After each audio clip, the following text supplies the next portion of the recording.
felly mae effaith prosiectau fel Morleis, mae'n dod â lot o buddion gwych yn lleol. Mae'n gyfleoedd o ran swyddi, gyfleoedd i'r gadwyn cyflenwi yn lleol, a mae o'n, mae'n neis gweld rwy'n tha Menter Môn sydd yn dod â prosiectau fel un ymlaen, a bod ni'n gweld y buddsoddiad yna yn cael ei gadw'n lleol a cael ei rannu'n lleol. Yn aml iawn o'r prosiectau o'r maint yma, cwmnïau tu allan i'r ardal sydd yn arwain nhw. A mae lot o buddion yn mynd oddi allan o Gymru, felly mae'n braf iawn gweld prosiect fel yma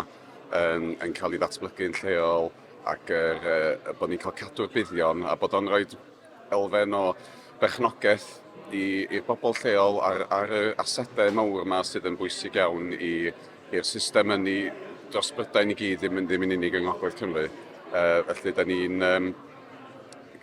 ar ochr y bwrdd uchelgais, da ni'n gefnogol iawn o'r prosiectau fel hyn ac yn falch bod ni'n medru cyfrannu at y prosiect hefyd.